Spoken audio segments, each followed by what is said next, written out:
on North Amelia Street, the 1928 Paw Paw two-room black school. It was listed on the National Register of Historic Places last year. It's one of 4 sites in the town of Paw Paw that are on the National Register, but the neighborhood itself was primarily African American back in the day. And an interesting fact that I came across was in 1940, according to the census, the rate of home ownership for black families in Paw Paw was greater than that of white families. And I think that's probably unique for a small town in West Virginia at that time.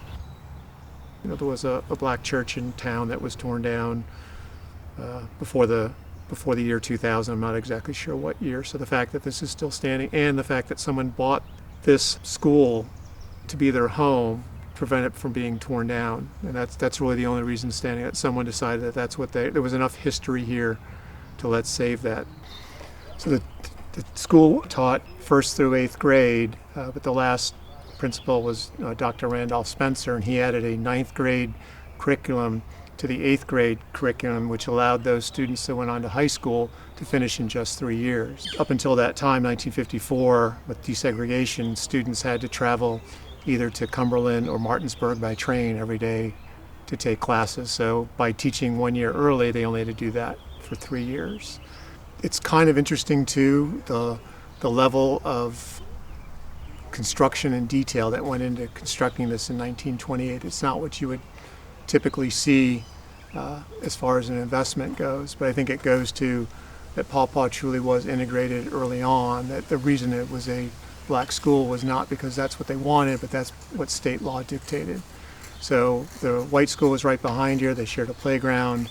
The black school was built, and once integration happened, it happened really smoothly. One interesting story was when integration did happen in 1954, the black students didn't go to school the first day because they had no idea whether or not they were going to be accepted. Went really well. The newspaper the following week talked about how the students were welcome and everyone got along just great, which I think is a real testament to Paw Paw in this area.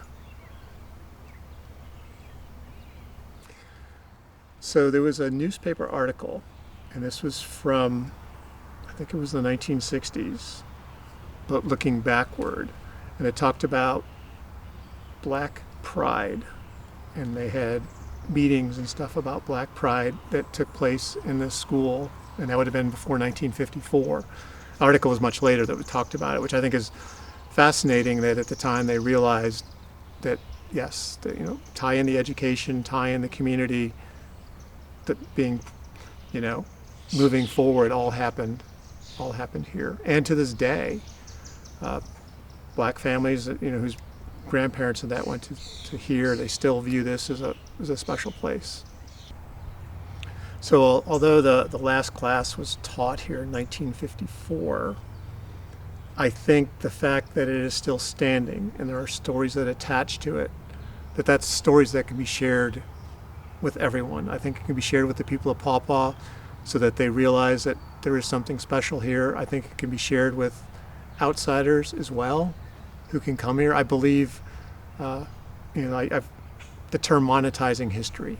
And I think in West Virginia, it's important to see the value in history and to share it with others. And I think it gives a certain amount of pride when you can talk about your past in a positive way with other people. And I think that's what this school really has. And I view it, yeah, sure, segregation was a horrible thing, but I think in Paw Paw they probably made the best situation that they could. The school wasn't built down in a floodplain. It backed up on the white school. They spent money to build a decent building, and I think all that is a testament to the people of Paw Paw and the whole community and as a whole. To me, the school tells a story. I mean, all buildings with a history tell a story, and it's uncovering that piece and deciding, is it important just to you? Is it important to the people that live there? But I think this tells a greater story of Paw Paw or West Virginia, and I think that's an important story to be shared.